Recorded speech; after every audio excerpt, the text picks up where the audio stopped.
Before we begin, drop a comment below with your country and what time it is right now where you're watching.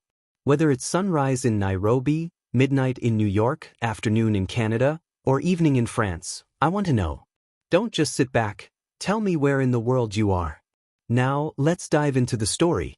Gareth Townsend stepped off the train into a blizzard that clawed at his face like a living thing. The platform at Red Valley Station was empty except for the wind and the swirling white chaos that erased everything beyond 10 feet. He pulled his coat tighter, the kind of coat that cost more than most families earned in a year, and started toward the covered walkway where his driver should be waiting. Then he saw her. A woman sat on a bench under the overhang, curled into herself like a wounded animal. Her coat was thin, torn at the shoulder, and her hands were wrapped around her own arms in a death grip. Her lips had gone blue. Her dark hair hung in frozen strands across her face, and her eyes stared at nothing. Gareth stopped. He'd seen suffering before, had written checks to ease it from a distance, but this was different. This was immediate. This was dying. He moved toward her without thinking, his boots crunching through the snow that had drifted onto the platform despite the overhang. When he knelt in front of her, she didn't react. Her body trembled violently, and her breath came in shallow gasps that turned to vapor in the freezing air. "Can you hear me?" Gareth asked, his voice cutting through the howl of the wind. She didn't answer. Her eyes didn't focus. He touched her hand and recoiled. It was like touching stone. Without hesitation, he stripped off his coat and wrapped it around her shoulders. She still didn't move. He looked around for help, but the station was deserted. The storm had driven everyone away. He pulled out his phone, but there was no signal. The blizzard was too thick. Panic started to rise in his chest, an unfamiliar sensation for a man who controlled empires with a word. He made a decision. He scooped her into his arms, surprised by how light she was, how fragile. She made a small sound, somewhere between a whimper and a sigh, but her eyes remained unfocused. He carried her toward the station house, kicking the door open with his boot. Inside, there was a wood stove that had burned down to embers. He laid her on the floor near it and started throwing logs into the stove, stoking the fire until flames roared back to life. The heat began to fill the small room, but she was still shaking, still pale. Gareth knew about hypothermia from survival training he'd taken years ago. He knew she needed warmth, fast. He pulled off her wet coat and boots, then wrapped her in his jacket and a blanket he found on a shelf. He rubbed her hands between his, trying to force circulation back into her fingers. Her skin was so cold it burned his palms. Minutes passed like hours. Slowly, agonizingly, color began to return to her face. Her shaking lessened. Her breathing deepened. Finally, her eyes flickered open. They were hazel, flecked with gold, and they looked at him with confusion and fear. "You're safe," he said, his voice gentler than he'd ever heard it. She tried to speak, but her lips wouldn't form words. He held a flask of whiskey to her mouth, tipping it carefully. She coughed, sputtered, but swallowed. The fire in the liquid seemed to wake her further. "What's your name?" he asked. She stared at him for a long moment, as if deciding whether to trust him. Then, in a voice like gravel and silk, she whispered, "Lorna." Gareth sat back on his heels, studying her face in the firelight. She wasn't just beautiful, she was striking in a way that suggested strength buried beneath exhaustion. Her hands, now warming in his, were covered in small scars and burns, the kind that came from years of working with heat and knives. "You're a chef," he said, more statement than question. She nodded weakly. "How did you end up here?"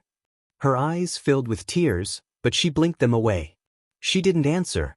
Instead, she looked toward the window where the blizzard still raged, and something in her expression suggested she'd been running from more than just the cold. Gareth felt something shift inside him, a curiosity that went deeper than concern. This woman had a story, and he suddenly needed to know it. He needed to know why someone would be alone at a train station in the middle of nowhere, dressed for spring in the heart of winter, with the look of someone who'd lost everything. Outside, the wind screamed. Inside, the fire crackled. And between them, something unspoken began to form, a connection neither of them understood yet, but both of them felt. 3 weeks earlier, Lorna Calloway stood in the kitchen of the Belmont Hotel in Copper Ridge, her hands moving with the precision of a concert pianist. She was plating the final course of a 7-dish tasting menu for a party of oil tycoons when the head chef, Marcel Devant, appeared beside her. His breath smelled like wine and something darker. "You think you're so clever," Marcel hissed, leaning too close. "You think you can take my place?" Lorna didn't look at him. She finished the plate, placed it on the pass, and rang the bell. "I think I'm doing my job," she said evenly. Marcel's face darkened. "Your job is whatever I say it is." The kitchen staff pretended not to hear. They'd learned that survival meant silence. Lorna had been working under Marcel for 2 years, rising from line cook to sous chef through sheer talent and relentless work. But Marcel saw her as a threat, not an asset. He'd spent months sabotaging her, stealing credit for her creations, and humiliating her in front of the staff. Tonight would be different. Tonight, she'd planned to confront the hotel owner about Marcel's behavior. She had proof, photos of him drinking on shift, testimony from staff, and a folder of recipes he'd stolen from her and claimed as his own. But when she arrived at the owner's office after service, she found Marcel already there, along with the owner, Richard Belmont. Both men looked at her with cold eyes. "Lorna," Richard said, his voice flat, "we need to talk about your conduct." Her stomach dropped. "My conduct?" Marcel stepped forward, his expression smug.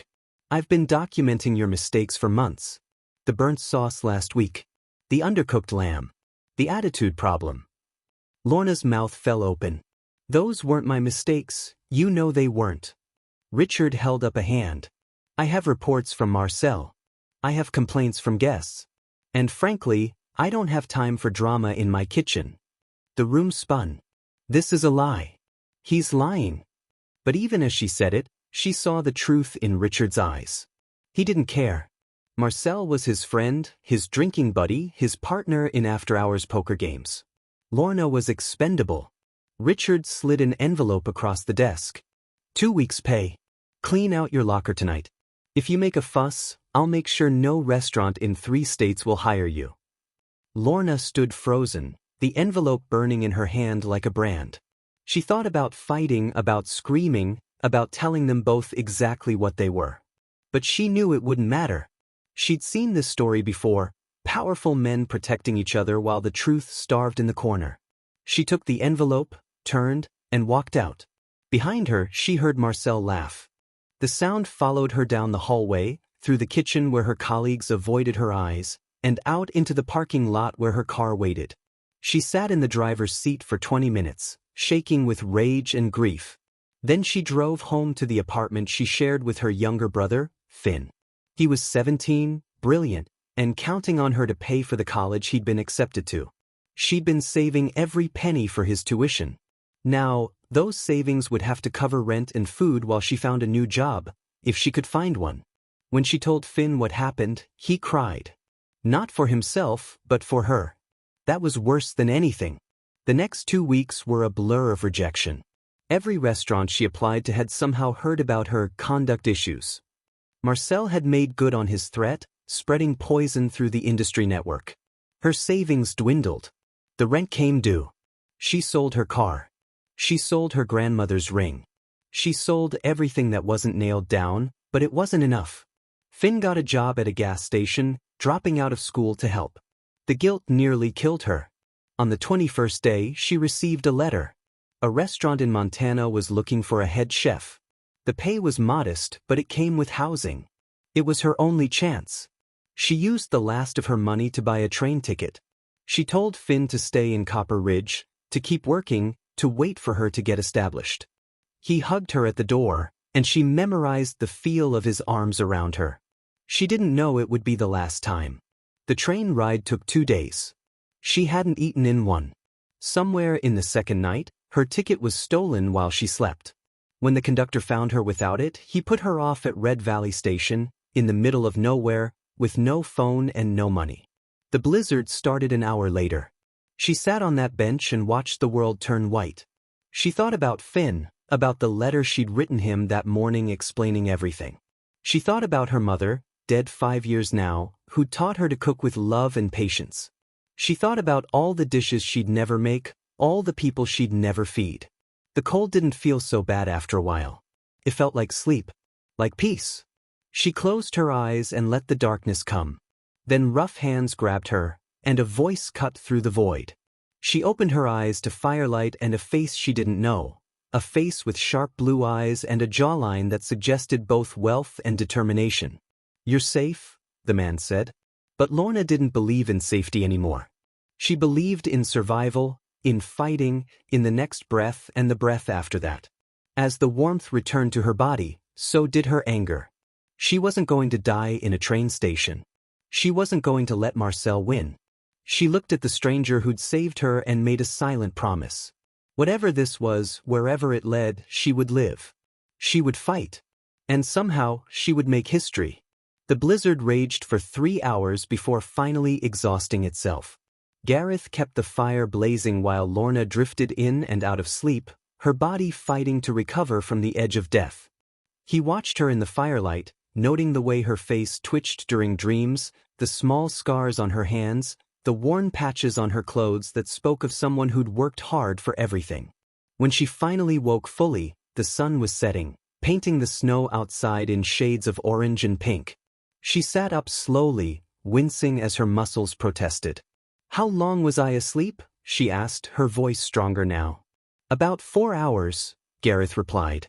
He handed her a thermos of coffee he'd made using supplies from the station house emergency kit. She took it gratefully, wrapping her hands around its warmth. "Thank you," she said, meeting his eyes, "for saving my life." He shrugged, uncomfortable with the gratitude. Anyone would have done it. She laughed, a bitter sound. No, they wouldn't have. There was a story in those words, a weight that pressed down on the air between them. Gareth wanted to ask, but something held him back. Instead, he stood and looked out the window. "The storm's passed. My driver should be able to get through now. I can take you wherever you need to go." Lorna was silent for a long moment. When she spoke, her voice was small. "I don't have anywhere to go." Gareth turned to look at her. She wasn't crying, wasn't asking for pity. She was simply stating a fact. He recognized that kind of honesty. It was the same honesty he'd seen in the mirror years ago, before the money, before the success, when he was nobody with nothing. "What happened?" he asked. And she told him. She told him about Marcel, about the false accusations, about Finn and the stolen dreams. She told him about the letter that might be her last chance, about the stolen ticket and the conductor's cold dismissal. She spoke without drama, without embellishment, and somehow that made it worse. By the time she finished, Gareth's hands were clenched into fists. He knew men like Marcel. He'd worked for them, been crushed by them, and eventually he'd learned to become more ruthless than they ever dreamed. But he'd never used his power to destroy someone weaker. He'd built his empire on competition, yes, but never on cruelty. "Where was this job?" he asked. "Montana. A town called Whitefish. Restaurant called the Silver Fork." Gareth pulled out his phone. The signal had returned with the clearing sky. He made 3 calls while Lorna watched with confusion. First, to his driver. Second, to his lawyer. Third, to someone whose name he didn't say. When he hung up, he looked at her with an expression she couldn't read. "The Silver Fork closed 2 months ago," he said gently. "There is no job." The words hit her like a physical blow. She'd been scammed, set up, sent into the wilderness on false hope. Whoever had sent that letter had wanted her gone, perhaps even dead. The cruelty of it stole her breath. Gareth knelt in front of her again, the way he had when he'd first found her. "Listen to me carefully," he said. "You have 2 choices. I can give you money, buy you a ticket to anywhere you want to go, and you can start over. Or," he paused, seeming to wrestle with the words, "or you can come with me. I own a ranch outside Jackson Hole. It's not a restaurant, but we have a full-staff kitchen that needs someone who actually knows what they're doing. The pay is fair, housing is included, and I promise you nobody will steal credit for your work or lie about you." Lorna stared at him. "Why would you do that? You don't know me." Gareth sat back, his face thoughtful.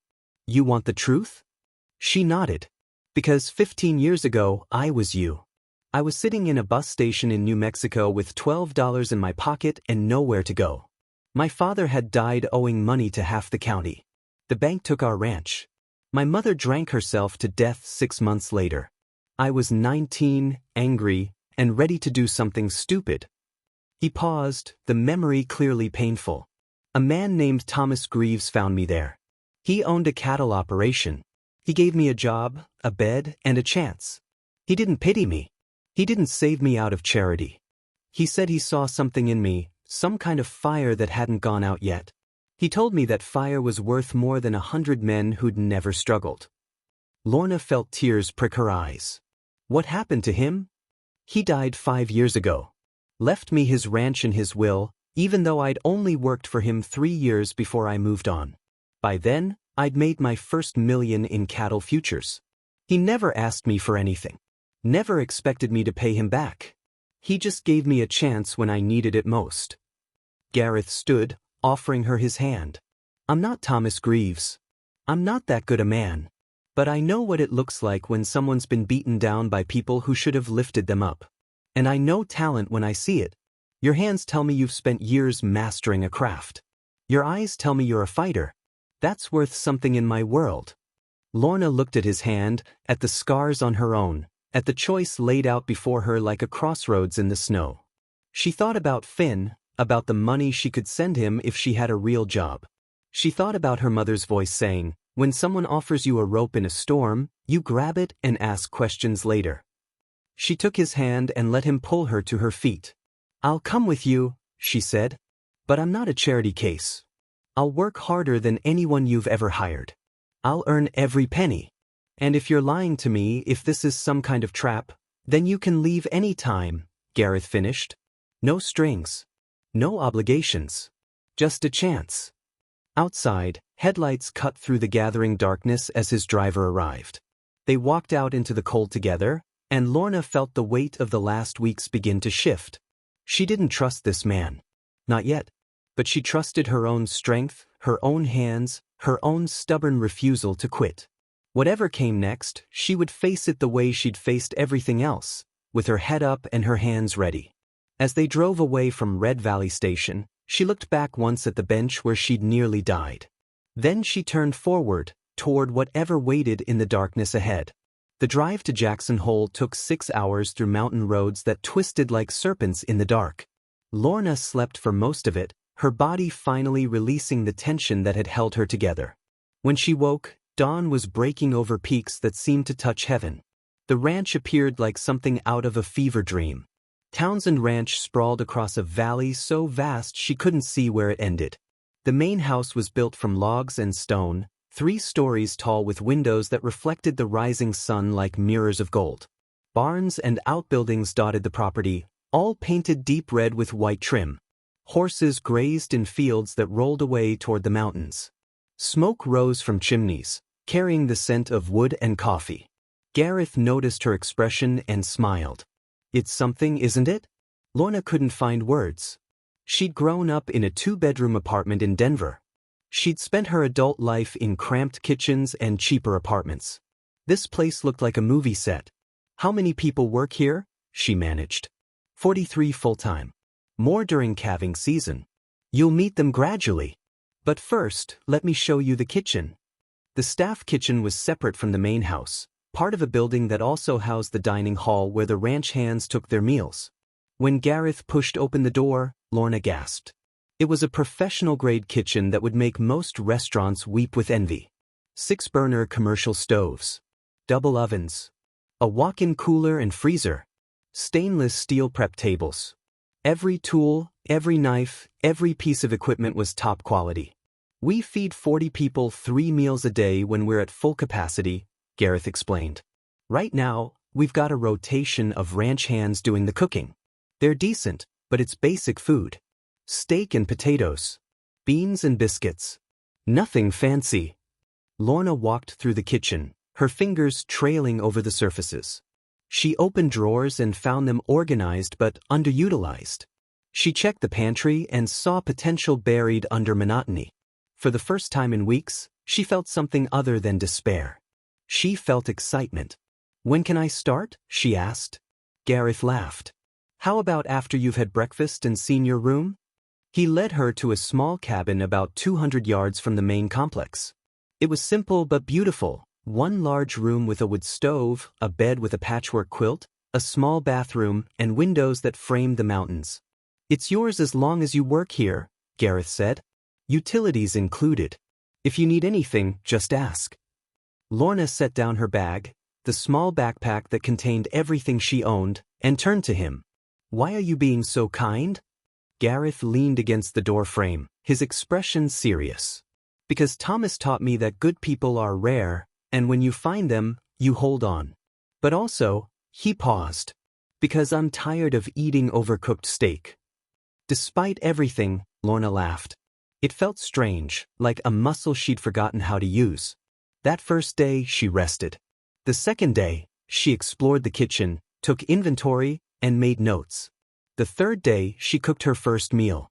She kept it simple, herb-crusted pork loin with roasted root vegetables and a red wine reduction. Fresh bread. Apple pie made with fruit from the ranch's own trees. When the dinner bell rang, 43 people filed into the dining hall expecting the usual fare. What they got instead was art on a plate. The room fell silent as they ate. Then someone started clapping. Within seconds, the entire hall was applauding. Lorna stood in the kitchen doorway, her face flushed with heat and emotion, and felt something she hadn't felt in years. She felt valued. Gareth found her after dinner, when the dishes were done and the kitchen was clean. They're calling you the miracle worker, he said. Some of the guys are already saying this is the best meal they've had in their lives. Lorna shrugged, trying to hide her pleasure. It was just food. It was more than that. He stepped closer, his voice dropping. You gave them something beautiful at the end of a hard day. That matters more than you know. People out here work themselves to exhaustion. They see blood and mud and cold. When they sit down to eat, most of them are just grateful for fuel. But you gave them joy. That's not nothing. She met his eyes and saw something there she hadn't noticed before. Respect, yes.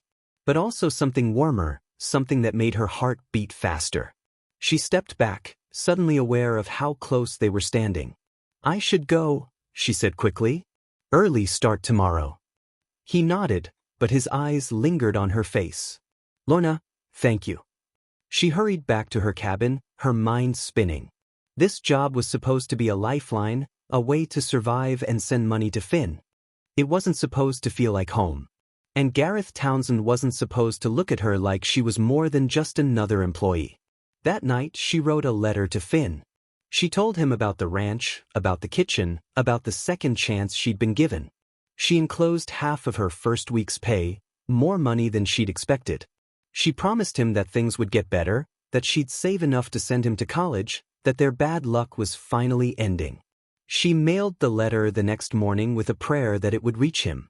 What she didn't know was that Finn had already left Copper Ridge, driven away by debt collectors looking for money their father had borrowed before he died, a debt Lorna had never known about. Finn was somewhere on the road, alone and scared, trying to find his way to Montana based on the last letter she'd sent him. Their paths were about to cross in ways neither of them could predict. And Gareth Townsend, watching Lorna from the window of his study, was making decisions that would change all their lives. He'd made 3 more phone calls that morning. One to a private investigator in Copper Ridge. One to a lawyer specializing in employment law. And one to Marcel Devant, whose world was about to come crashing down. Because Gareth Townsend hadn't built his empire by being kind. He'd built it by being ruthless. And nobody hurt his people without paying for it. Finn Calloway stood outside the truck stop on Highway 287, his thumb extended toward the endless parade of vehicles that ignored him. He'd been hitchhiking for 5 days, sleeping in rest areas and spending his last dollars on gas station sandwiches. The letter from Lorna had been forwarded to 3 different addresses before finally reaching him, and by then, the debt collectors had already cleaned out the apartment. They'd taken the furniture, the television, even the photograph of their mother that had hung in the hallway. Finn had come home from his shift at the gas station to find the door padlocked and a legal notice taped to it. The debt was for $37,000. Their father, who died when Finn was 12, had apparently taken out loans using a business partner's name, a partner who'd never existed. The loan company had tracked down the family through property records, and now they wanted payment. Lorna's name was on the debt. So was Finn's. The lawyer had explained it all in legal language that translated to one thing: they were ruined. Finn had tried to call Lorna, but her phone was disconnected. He tried to email, but she hadn't responded. He knew she'd gone to Montana for a job, so he'd made the only choice he could. He'd left Copper Ridge with everything he owned in a backpack and started walking north. A semi-truck finally slowed, and the driver, a woman with gray hair and kind eyes, asked him where he was headed. Jackson Hole, Finn said. Or anywhere close. She studied him for a moment. You running from something or toward something? Both, he admitted. She nodded and unlocked the passenger door. Get in. I'm going as far as Du Bois. You can figure out the rest from there. They drove in comfortable silence for an hour before she spoke again. You got family in Jackson? My sister. She's a chef. She's working at a ranch there, I think. I don't have the exact address, but I'll find her. The driver glanced at him. What's her name? Lorna Calloway. The driver's eyebrows rose. You're Lorna's brother? Finn's heart leaped. You know her? I deliver supplies to Townsend Ranch twice a month. Been hearing about the new chef who's got everyone talking. Your sister's making quite a name for herself. Relief flooded through him so powerfully he nearly cried. Is she okay? More than okay from what I hear. Gareth Townsend doesn't praise people lightly, and he's been bragging about her to anyone who'll listen. The driver smiled. She'll be glad to see you, kid. You look like you've been through hell. Finn nodded, unable to speak past the lump in his throat. When they reached Du Bois, the driver gave him $40 and directions to the ranch. Tell your sister Mary Hitchens sent you, she said. And tell her the brisket she made last month was the best thing I've eaten in 20 years. Finn walked the last 15 miles, arriving at the ranch just as the sun was setting. He stood at the edge of the property, staring at the size and beauty of it, wondering if he'd made a mistake. This place looked like it belonged to royalty. His sister, who'd been sleeping in train stations and wearing torn coats, couldn't possibly work here. But then he saw her. She was walking from one of the buildings toward a small cabin, her hair pulled back, her face tired but content. She looked healthier than she had in months. She looked alive. Lorna, he shouted. She stopped, turned, and her face went through a series of expressions: confusion, recognition, shock, and finally, joy. She ran toward him, closing the distance between them in seconds, and threw her arms around him. They stood there in the fading light, holding each other and crying. What are you doing here? She asked when she could finally speak. How did you find me? He told her everything. The debt, the eviction, the forwarded letter, the days on the road. With each word, her expression grew darker. When he finished, she was shaking with rage. They can't do this. That debt isn't real. Dad never borrowed money like that. The paperwork says otherwise, Finn said quietly. They have his signature, Lorna. It looks real. She pulled away, pacing in circles. This is Marcel. This has his fingerprints all over it. He wanted me gone, and now he's making sure I can never come back. Finn didn't understand, but he saw the fury in her eyes and recognized it. It was the same fury that had kept them alive after their mother died. What are we going to do? He asked. Lorna stopped pacing and looked toward the main house, where lights blazed in the windows. I'm going to talk to Gareth. The owner? Lorna, we can't ask him for more help. He's already done so much. But she was already walking toward the house, and Finn had no choice but to follow. They climbed the steps to the wide porch and Lorna knocked on the door. A housekeeper answered, started to say something about proper visiting hours, but Gareth appeared behind her. Lorna? What's wrong? He saw Finn and his expression shifted. Who's this? My brother, Lorna said. And we need your help. They sat in Gareth's study, a room lined with books and maps, with a fireplace large enough to stand in. Finn told the story again while Gareth listened without interrupting. When it was finished, Gareth stood and walked to the window, his hands clasped behind his back. This debt collector, he said slowly. What's the name of the company? Finn pulled out the crumpled notice.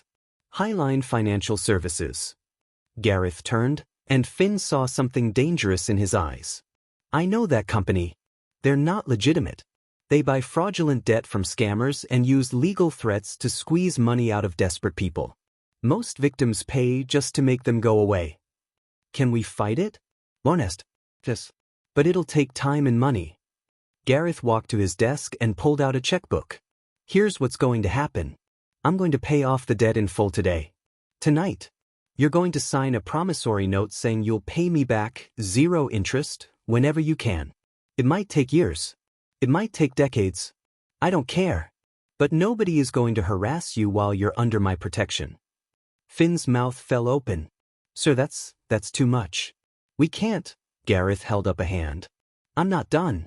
Tomorrow, my lawyer is going to file a lawsuit against Highline Financial and Marcel Devant for fraud and conspiracy.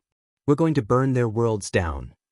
Lorna stood, tears streaming down her face. But why would you do this for us? Gareth looked at her, and Finn saw something pass between them that he didn't fully understand. Because it's right. Because I can. And because, he paused. Because you've become important to me. Both of you. And I protect what's important.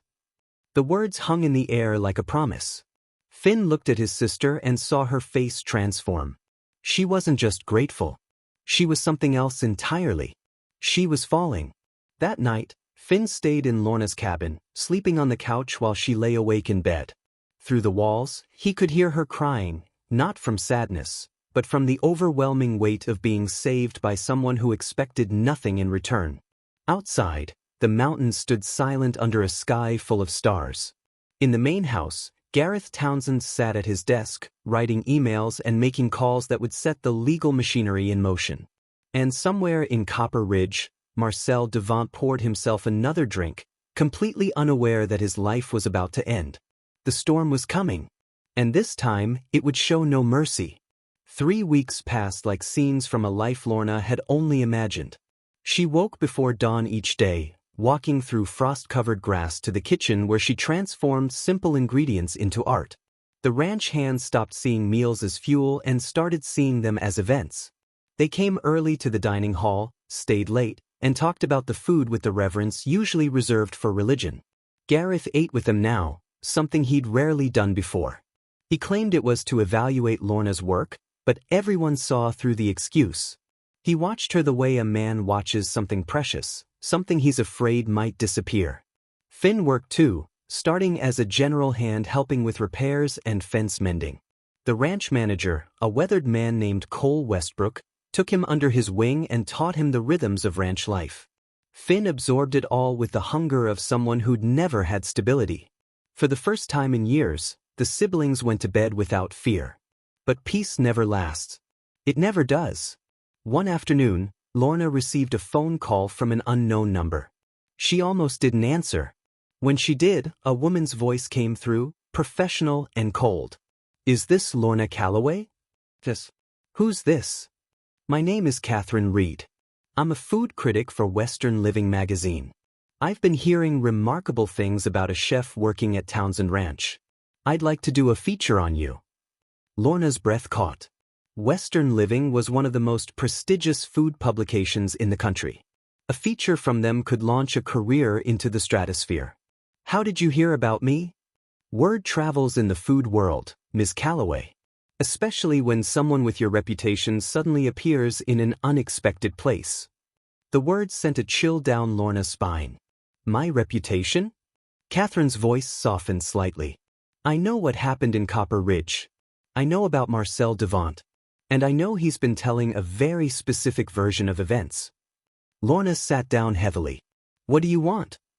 The truth.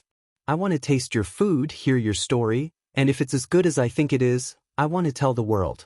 Marcel Devant has been riding on stolen talent for too long. It's time someone called him out. Lorna closed her eyes. And if you don't like what you find? Then I write nothing. But Miss Calloway, I've spent 20 years evaluating food and the people who make it. I can smell a lie from 1,000 miles away. And everything I'm hearing tells me you're the real thing. They set a date for 2 weeks later. When Lorna hung up, her hands were shaking. She found Gareth in the stables, brushing down a black stallion named Midnight. He looked up as she approached, and his smile faded when he saw her expression. What happened? She told him about the call. As she spoke, his face grew serious. This could change everything for you, he said. This could get you noticed by restaurants all over the country. You could leave here and go anywhere. The words stung, though she couldn't explain why. Is that what you want? For me to leave? He set down the brush and walked toward her. They were close enough now that she could see the gold flecks in his blue eyes, close enough that she could smell leather and pine and something uniquely him. What I want, he said quietly, is for you to have everything you deserve. If that means you leave, then I'll be happy for you. Even if, he stopped himself. Even if what? Lorna asked, her voice barely above a whisper. He reached out and tucked a loose strand of hair behind her ear, his fingers lingering against her cheek. Even if it kills me to watch you go. The moment stretched between them like taffy, sweet and dangerous. Lorna felt her heart hammering against her ribs. She'd spent weeks telling herself that what she felt for Gareth was gratitude, respect, admiration. But standing here in the golden afternoon light, with his hands still touching her face, she couldn't lie anymore. This was something else entirely. Before she could respond, Finn's voice cut through the air. Lorna, you need to see this. The moment shattered. Gareth stepped back, his expression shifting to neutral, though his eyes remained intense. They walked together to where Finn stood near the main house, holding a laptop. On the screen was a news article from Copper Ridge's local paper. The headline read, Beloved Chef Marcel Devant accused of fraud and harassment. The article detailed the lawsuit Gareth's lawyers had filed. It included testimony from former staff members who'd been too afraid to speak before, copies of recipes Marcel had stolen, and evidence of his drinking problem. But more than that, it included a statement from Richard Belmont, the hotel owner, claiming he'd been deceived by Marcel and was cooperating fully with the investigation. It's working, Finn said, his voice filled with wonder. They're actually believing the truth. Lorna read the article twice, her emotions cycling through vindication, satisfaction, and something darker. Richard's lying. He knew exactly what Marcel was doing. He's just trying to save himself. Gareth nodded. He is.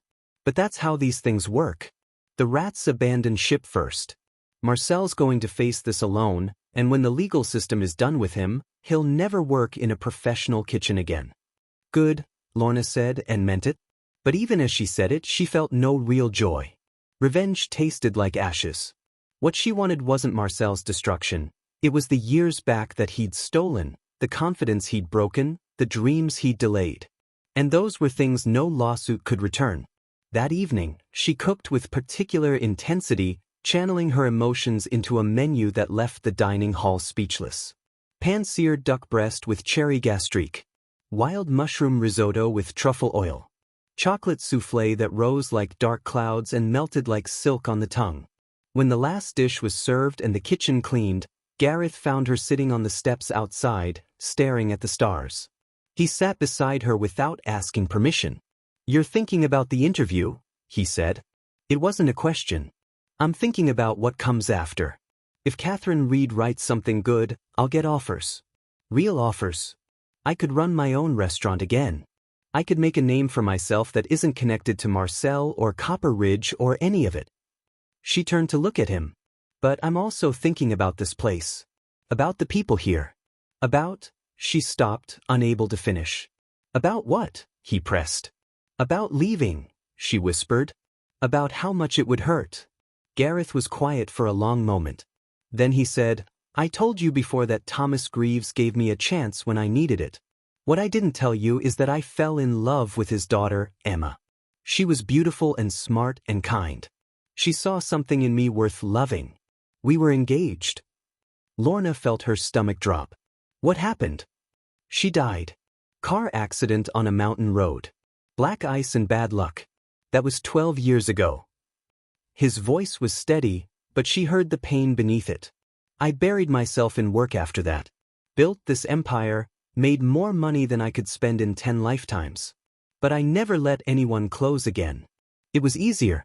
Safer. He turned to face her fully. Until you showed up half frozen on a train platform and reminded me what it felt like to care about something other than cattle futures and quarterly reports. Lorna's breath caught. Gareth, I'm not telling you this to pressure you, he said quickly. I'm telling you because you deserve to know why I look at you the way I do. Why I can't stop looking at you. You're brilliant, Lorna. You're talented and strong and stubborn and real. And if that critic sees what I see, you're going to have opportunities one can't compete with. He stood, looked down at her with something like resignation. So when that time comes, I want you to know that I'll let you go. I won't hold you back.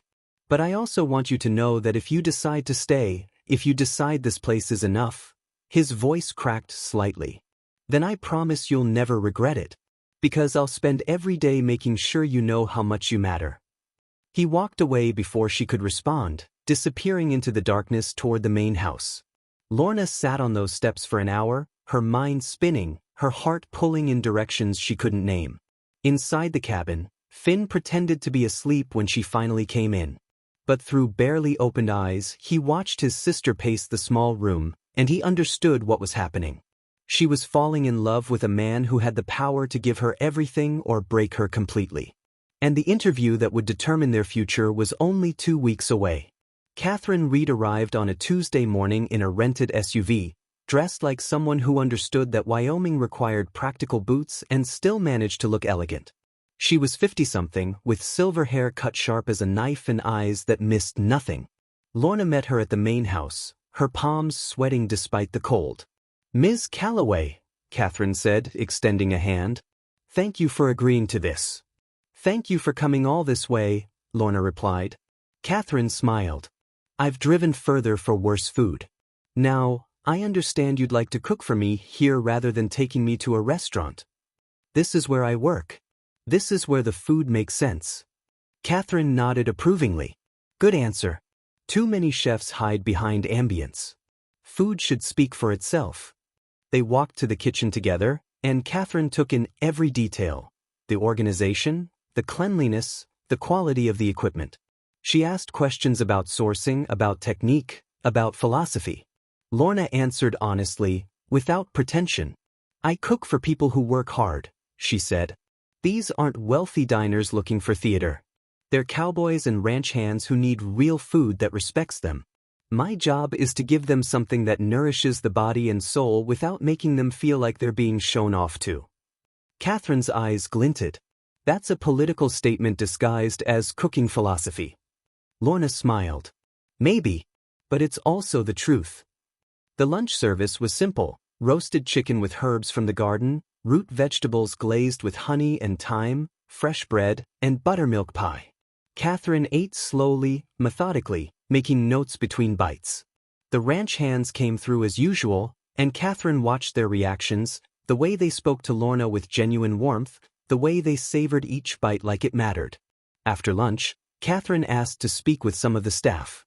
She interviewed Cole Westbrook, who told her that Lorna had cut kitchen costs by 30% while improving quality by miles. She spoke with Mary Hitchens, the truck driver who'd brought Finn to the ranch, who said she'd rerouted her delivery schedule just to eat Lorna's food. She spoke with Finn, who talked about his sister with the fierce pride of someone who'd watched her fight through hell. And finally, she spoke with Gareth.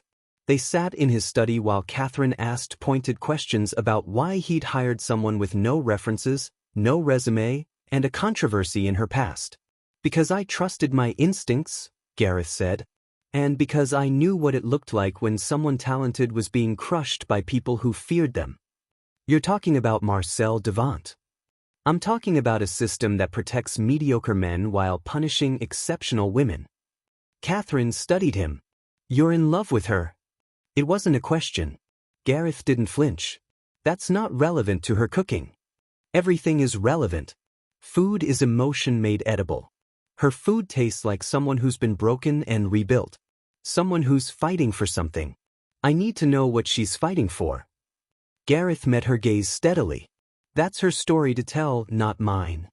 Catherine spent 3 days at the ranch. She ate every meal Lorna prepared. She watched her work through dinner service, noting the precision, the creativity, the way Lorna tasted constantly and adjusted seasonings with the instinct of a musician tuning an instrument. On the third evening, Catherine asked Lorna to prepare a meal of her choice, something personal. Lorna thought for a long time. Then she cooked the meal her mother had made the night before she died: braised short ribs in red wine, creamy polenta, roasted broccolini with lemon, and panna cotta infused with lavender. It was comfort and grief and love translated into food. Catherine ate in silence, and when she finished, she set down her fork and looked at Lorna with something like respect. "Tell me about your mother," she said. So Lorna did. She talked about learning to cook in a tiny apartment kitchen, about her mother's hands guiding hers through the motions of chopping and stirring. She talked about the cancer that took her mother in 6 months, about the way she'd kept cooking through the grief because it was the only thing that made her feel close to the woman she'd lost. She talked about Marcel, about the betrayal, about sitting in a train station believing she had nothing left. And she talked about Gareth, about the moment he'd wrapped her in his coat and refused to let her die. By the time she finished, tears were streaming down her face. Catherine reached across the table and squeezed her hand. "That's the story. That's what people need to hear." That night, Catherine joined them for dinner in the main house, a rare honor that Gareth extended only to special guests. They ate family-style, passing dishes and sharing stories.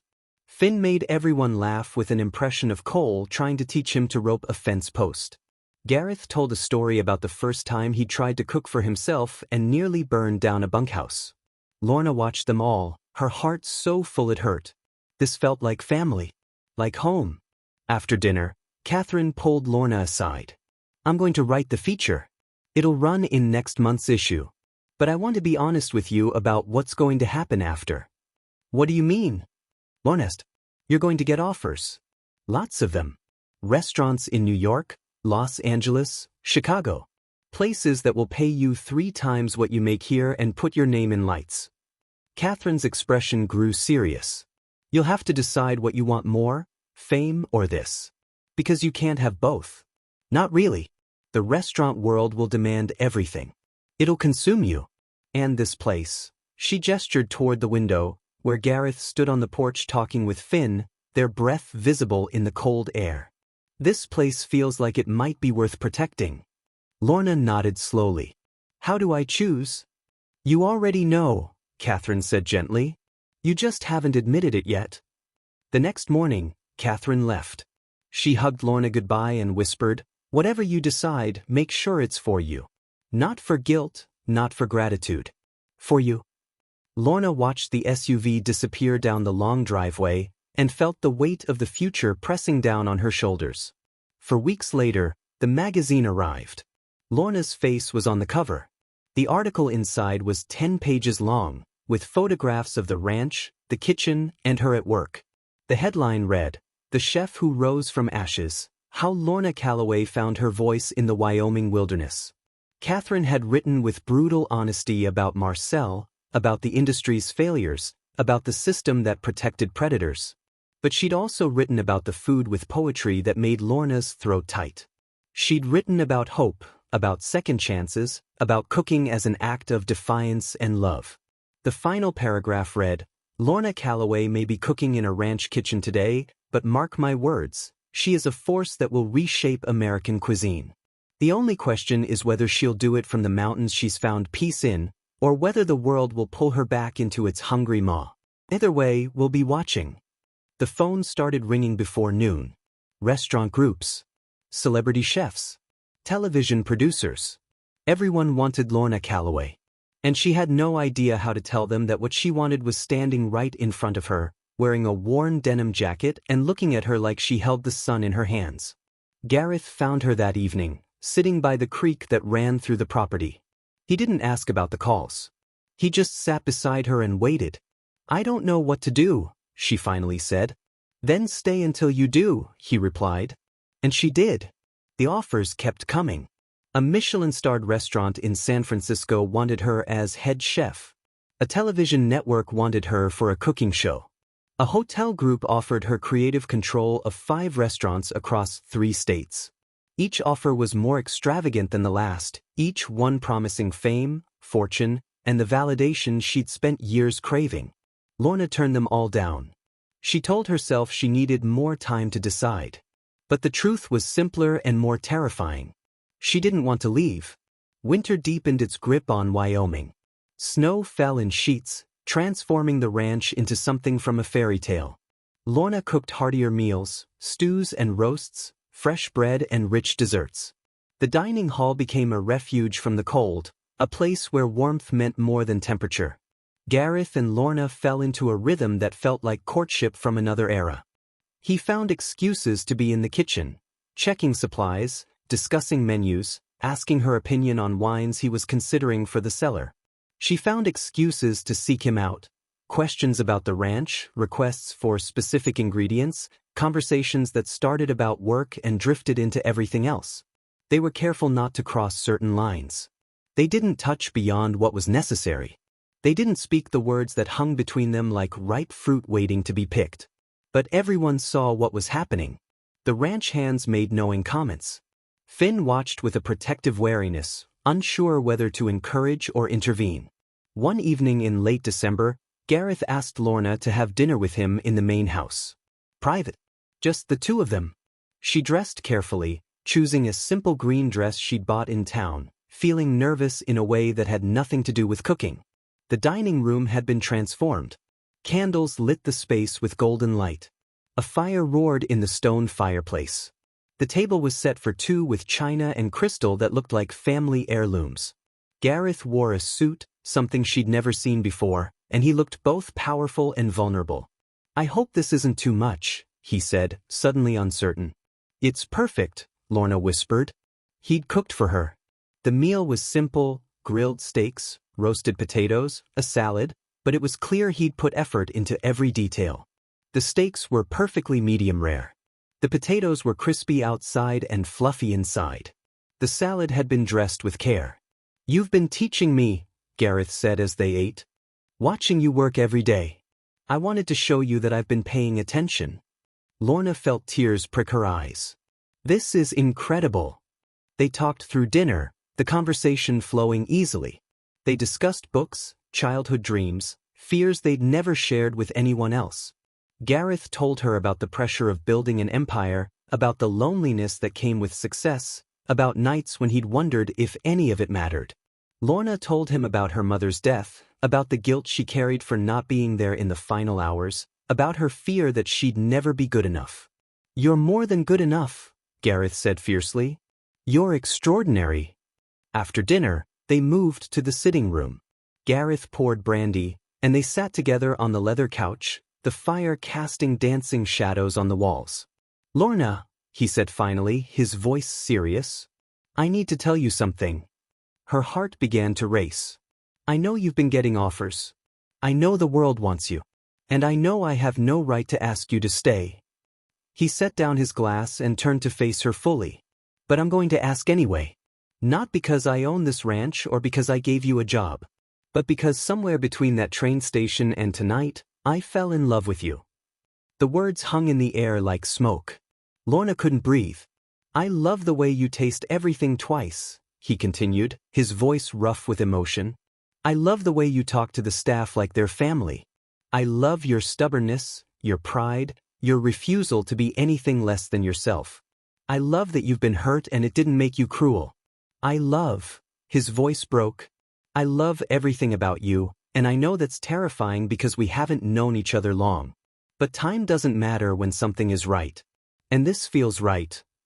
Lorna felt tears streaming down her face. "Gareth, let me finish," he said. "I'm not asking you to give up your dreams. If you want to open a restaurant, I'll fund it. If you want to do television, I'll support it. If you want to travel the world cooking in different places, I'll wait for you. But I'm also offering you something else." He reached into his pocket and pulled out a small velvet box. Lorna's breath caught. "I'm offering you a partnership. Not just romantic, though God knows I want that. But a real partnership where we build something together." He opened the box to reveal a ring, a simple band of gold with a single diamond that caught the firelight. "Marry me, Lorna. Stay here and let's turn this ranch into something neither of us could build alone. We'll open a restaurant in town under your name. We'll teach cooking classes to local kids. We'll create a place where good food and good people come together. You'll have complete creative control. Your name on everything. Your vision driving it all. I'll just be the man who loves you and makes sure you have whatever you need." Lorna stared at the ring, her mind spinning. This wasn't just a proposal. It was an entire life being offered to her, wrapped in love and respect and genuine partnership. "This is too much," she whispered. "This is everything," he corrected. "And you deserve everything." She looked up at him, at the face that had become more precious to her than air, and she saw her future written in his eyes. She saw children playing in the snow. She saw a restaurant with her mother's name on the door. She saw growing old with someone who saw her, really saw her, and loved what he found. "Yes," she said, the word escaping like a prayer. "Yes, I'll marry you." He slid the ring onto her finger, and then he kissed her. It was gentle and fierce all at once, a kiss that tasted like coming home after a lifetime of wandering. When they finally pulled apart, both breathing hard, Gareth rested his forehead against hers. "I promise I'll spend every day earning this. Earning you." "You already have," she whispered back. They spent the rest of the night talking about the future, making plans that felt both impossible and inevitable. They would marry in the spring. They would open the restaurant by summer. They would create something that honored both their dreams. Outside, snow fell softly over the ranch, covering everything in quiet white. In the cabin, Finn woke to use the bathroom and saw lights still burning in the main house windows. He smiled, understanding without being told that his sister had finally found what she'd been searching for all along. Not fame. Not validation. But love. And in a small town called Copper Ridge, Marcel Devant sat in his dark apartment, unemployed and unmarketable, reading the magazine article about Lorna Calloway for the 20th time. He'd lost everything. His job, his reputation, his future. And somewhere in the rage and self-pity, he began plotting revenge. Because men like Marcel never accept that they're the villains in someone else's story. They always believe they're the heroes, wronged and misunderstood. And sometimes, that belief makes them dangerous. The storm was coming. But this time, Lorna wouldn't face it alone. This time, she had an army behind her.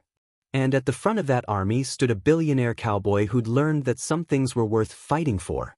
Some things were worth everything. The restaurant opened on a June morning when the wildflowers covered the valley in waves of purple and gold. They'd named it Eleanor's, after Lorna's mother, and built it on the edge of town in a renovated barn that Gareth owned. The space was stunning. Exposed beams soared overhead. Windows stretched from floor to ceiling, offering views of the mountains. The kitchen was twice the size of the one at the ranch, equipped with everything Lorna had ever dreamed of. The dining room seated 60, with tables made from reclaimed wood and chairs upholstered in leather. It was elegant without being pretentious, refined without losing warmth. The opening night was invitation only, a soft launch for friends and local press. Catherine Reed flew in to cover it. Mary Hitchens came with her husband. Cole and the ranch staff arrived in their best clothes, looking uncomfortable but proud. Finn worked the front of house, greeting guests with the confidence of someone who'd found his place in the world. And Gareth stood at the kitchen door, watching Lorna command her space with the authority of a general leading troops into battle.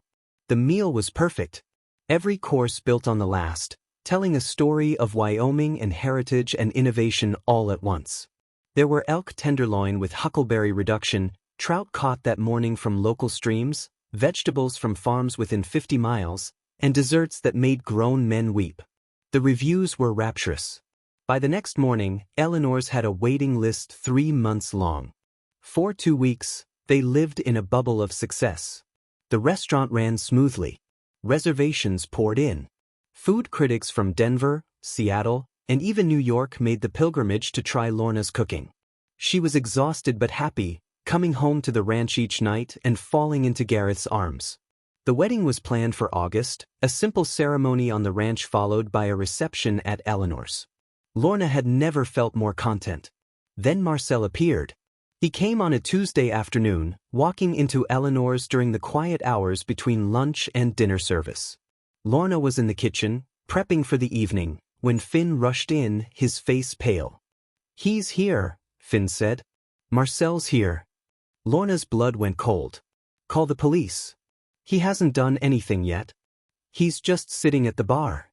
Lorna wiped her hands and walked out to the dining room.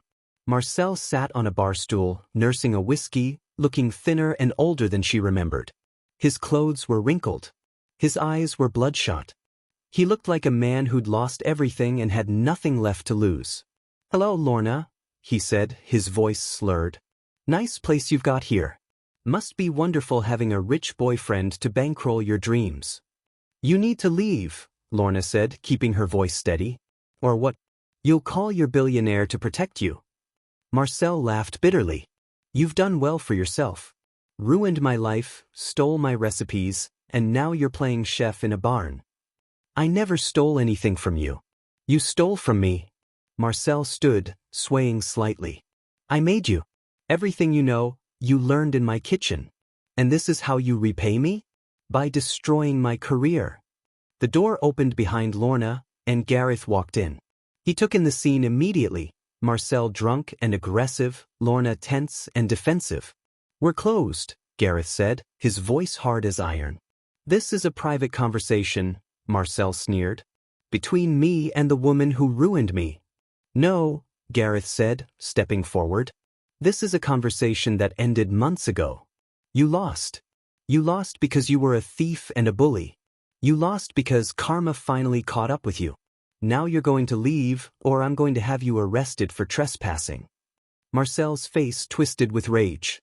He pulled something from his pocket, a folded piece of paper, and threw it on the bar. "That's a lawsuit. I'm suing you, Lorna, for defamation. And you, Townsend, for tortious interference. I'm going to take everything you've built and burn it down." Lorna picked up the paper with shaking hands. It was real, a legal complaint filed in Copper Ridge, claiming that the statements in Catherine's article had destroyed Marcel's livelihood without cause. The damages requested were $2 million. "This won't hold up in court," Gareth said calmly. "Everything in that article was true and documented." "Truth doesn't matter," Marcel said. "Perception does. And by the time we're done with discovery and depositions and appeals, your little restaurant will be buried in legal fees. Your reputation will be mud. People will wonder what you're hiding. You'll spend years fighting this, and even when you win, you'll lose." He smiled, and it was the ugliest thing Lorna had ever seen. "I'm going to make you suffer the way I've suffered." Gareth moved so fast that Lorna barely saw it. One moment Marcel was smiling. The next, Gareth had him by the collar, pressed against the bar with enough force to rattle glasses. "You listen to me very carefully," Gareth said, his voice deadly quiet. "I've spent 20 years learning how to destroy men like you. Men who think they're untouchable because they're mean and desperate. I could end you with a phone call. I could make sure you never work again, anywhere. I could make your life a living hell." He leaned closer. "But I'm not going to do that. Because Lorna doesn't need me to fight her battles. She's already beaten you just by being better than you'll ever be."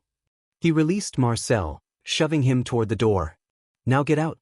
And if you come back, if you contact Lorna or anyone associated with this restaurant, I will unleash every lawyer I have on you. And trust me, you can't afford that fight." Marcel stumbled toward the exit, his bravado crumbling. At the door, he turned back one last time. "This isn't over," he said, but his voice lacked conviction. "Yes," Lorna said, finding her voice. "It is. You're done, Marcel. Not because of lawsuits or revenge, but because you were never as good as you pretended to be. I was always better. I just didn't believe it yet." Marcel flinched like she'd struck him. Then he walked out into the bright afternoon, and they never saw him again. Lorna stood in the empty dining room, trembling with adrenaline. Gareth wrapped his arms around her from behind, and she leaned into him. "He's going to try to go through with the lawsuit," she said. "Let him try. My lawyers will have it dismissed before it goes anywhere. He's bluffing with an empty hand." Finn appeared from the kitchen. "Are you okay?" Lorna nodded. "Yeah, I'm okay." But she wasn't, not entirely. Because standing up to Marcel had required her to confront the part of herself that still believed his lies, that still wondered if she deserved the success she'd found. That night, after service, Gareth drove her up into the mountains. They parked at an overlook where the valley spread below them like a painting, lit by the last rays of sunset. "Talk to me," he said. Lorna was quiet for a long time. Then she said, "I spent so long believing I wasn't good enough. That I needed someone else's approval to matter." Marcel reinforced that every day. "And even now, even with Eleanor's and the reviews and you, part of me still hears his voice telling me I'm nothing." Gareth took her hand. "That voice is a liar. And you know how I know." "How?" "Because you've already proven it wrong. You survived when he tried to break you. You thrived when he wanted you to fail. You built something beautiful out of ashes. That's not luck, Lorna. That's who you are." She turned to look at him, this man who'd saved her life and then helped her rebuild it. "I love you," she said. "I love you so much it scares me." "Good," he said, kissing her softly. "Because I love you the same way. And we're going to spend the rest of our lives being scared and brave together." They sat there as the stars came out, making promises in the dark. They promised to support each other through whatever came next. They promised to build a life that honored both their dreams. They promised to remember this moment when things got hard. And they promised to never let anyone make them believe they were less than they were. Below them, Eleanor's lights glowed warm in the gathering darkness. Inside those walls, a kitchen waited for tomorrow's creations. And in the valley beyond, a ranch sprawled under the stars, home to two people who'd found each other in a blizzard and decided to build an empire together. Marcel's lawsuit was dismissed 3 weeks later. The judge called it frivolous and ordered Marcel to pay Lorna's legal fees. He declared bankruptcy shortly after and left Wyoming for good. But by then, Lorna had stopped thinking about him. She was too busy living her life, cooking her food, and planning a wedding that would bring together everyone who mattered. The battle was over. And she had won. Not because she'd destroyed her enemy, but because she'd refused to let him destroy her. That was the real victory. That was the story that would be told. And it was just beginning. The wedding took place on a Saturday in August when the sky was so blue it hurt to look at. They'd set up chairs in the meadow behind the ranch house, facing the mountains. Wildflowers had been gathered in mason jars and placed along the aisle. A string quartet played softly as guests arrived. The guest list was small, 70 people who actually mattered. Ranch hands in their best suits. Local friends who'd embraced Lorna as one of their own. Catherine Reed, who cried through the entire ceremony. Mary Hitchens and her husband. The staff from Eleanor's. And in the front row, Finn sat alone, representing the family that had been reduced to 2 but somehow felt complete. Lorna wore a simple dress of ivory lace that she'd found in a vintage shop in town. Her mother's pearls circled her throat. Her hair was loose, the way Gareth loved it. She carried a bouquet of lavender and wild roses. Gareth stood at the altar in a charcoal suit, his eyes never leaving the point where Lorna would appear. When the music changed and she started walking toward him, his expression transformed into something so full of love and awe that half the guests started crying. There was no one to give her away. Lorna walked alone as she'd done so much of her life, but this time she walked toward someone who was waiting. When she reached Gareth, he took her hands and whispered, "You're the most beautiful thing I've ever seen." "You're not so bad yourself," she whispered back, and he laughed. The ceremony was short and heartfelt. They'd written their own vows. Gareth went first. "Lorna, I found you in a blizzard, and you've been warming my life ever since. You've taught me that success means nothing without someone to share it with. That food can be love made visible. That second chances are real if you're brave enough to take them. I promise to support your dreams even when they scare me. I promise to eat whatever you cook, even the experimental stuff that might kill me." That got a laugh. "I promise to be your partner in everything. The victories and the failures, the quiet moments and the chaos. And I promise to love you with everything I have, for as long as I live." He slipped a gold band onto her finger, his hands steady despite the emotion in his voice. Then it was Lorna's turn.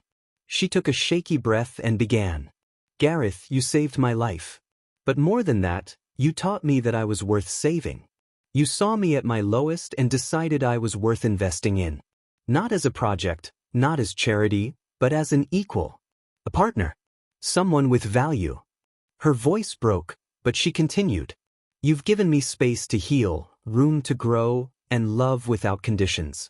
You've celebrated my victories and held me through my doubts. You've made me believe in myself again. And that's the greatest gift anyone has ever given me. She placed a ring on his finger, tears streaming down her face. I promise to build this life with you. To cook you dinner every night unless I'm too tired, and then I'll order pizza. To challenge you when you need it and support you always. To be your home the way you've been mine. And to love you fiercely, completely, forever. The officiant pronounced them married, and when Gareth kissed her, the meadow erupted in applause and cheers. The reception was held at Eleanor's, which had been transformed into something magical. White lights were strung across the ceiling. Candles covered every surface. The tables were set with wildflowers and simple elegance. And the food was extraordinary. Lorna had spent a week planning the menu, working with her staff to create a feast that represented her journey. There were dishes from her childhood, recipes her mother had taught her. There were plates inspired by Wyoming, by the ranch, by the land that had become home. And there were new creations, things she'd invented in moments of joy, flavored with hope and love. People ate with reverence, understanding that this wasn't just a meal. It was a story told in courses, a history written in flavors. Speeches were made.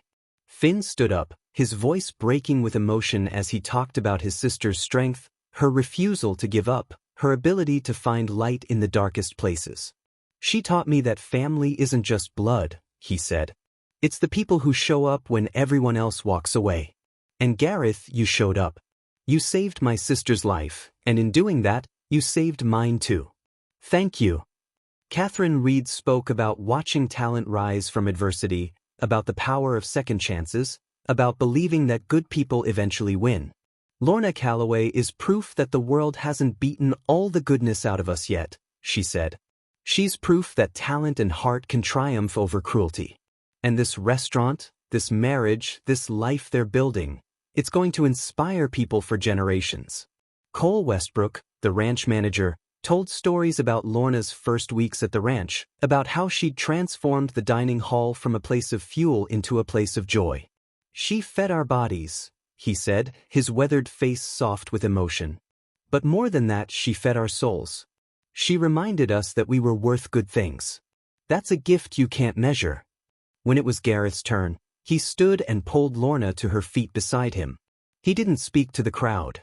He spoke only to her. A year ago, I was successful but empty. I had everything except the one thing that mattered, someone to share it with. Then a blizzard brought you to me, and everything changed. He cupped her face in his hands. You filled the empty places I didn't even know I had.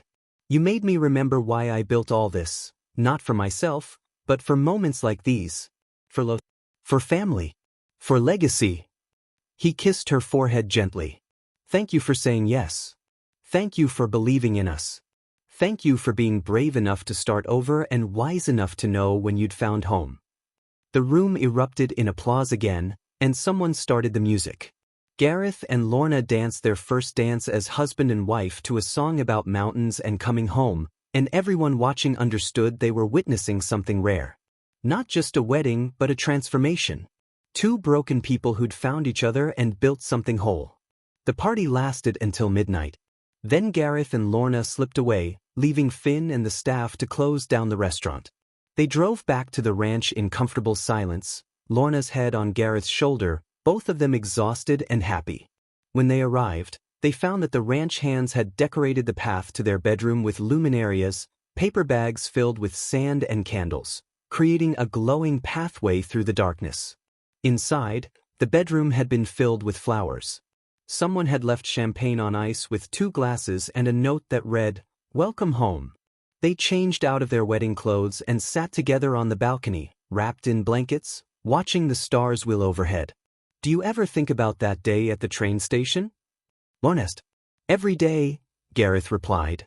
I think about how close I came to just walking past you. How close the world came to losing you. She snuggled closer to him. I think about how I'd given up. How I was ready to let go. And then these rough hands grabbed me and this voice said, you're safe, and I didn't believe it. But it was true. It was always true, he said. From that moment on, you were safe. You were mine to protect. Ours to protect, she corrected gently. We protect each other now. They sat in silence for a while, thinking about the journey that had brought them here. The pain and loss. The betrayal and hardship. The moment when everything had seemed darkest, right before the dawn. What do you think happens now? Honest. Now we live, Gareth said simply. We run Eleanor's. We grow the ranch. Maybe we have kids someday. Maybe we open more restaurants. Maybe we just cook dinner together every night and count ourselves lucky. He turned to look at her. The details don't matter as much as the person beside me. As long as I have you, everything else is just scenery. 3 years later, Eleanor's had earned a Michelin star, the first in Wyoming history. Lorna had been featured in every major food publication. She'd written a cookbook that became a bestseller. She'd been offered her own television show and turned it down because she preferred cooking for people she could see, people whose faces changed when they tasted something beautiful. Finn had enrolled in college, studying business management with plans to help run the growing restaurant empire. He'd found confidence he never knew he had, and he'd found love too. A local girl who worked as a photographer and saw the world the way he did, through a lens of possibility. The ranch had expanded, adding a culinary school where Lorna taught aspiring chefs the techniques she'd learned and the philosophy she'd developed. Students came from around the world to spend 6 months learning in the Wyoming mountains, understanding that great cooking required not just skill but soul. Marcel Devant had faded into obscurity, last heard working as a line cook in a casino restaurant in Nevada, his dreams of greatness reduced to ashes by his own cruelty. Sometimes Lorna thought about him, but without anger. She'd learned that the best revenge was living well, creating beauty, refusing to let bitterness poison her joy. And Gareth and Lorna's love had become something of legend in the valley. People told the story of the billionaire cowboy who'd found a freezing chef at a train station and refused to let her die. They told it to their children as proof that good things could still happen, that kindness mattered, that love could bloom even in the coldest winter. On their 3rd anniversary, Gareth took Lorna back to Red Valley Station.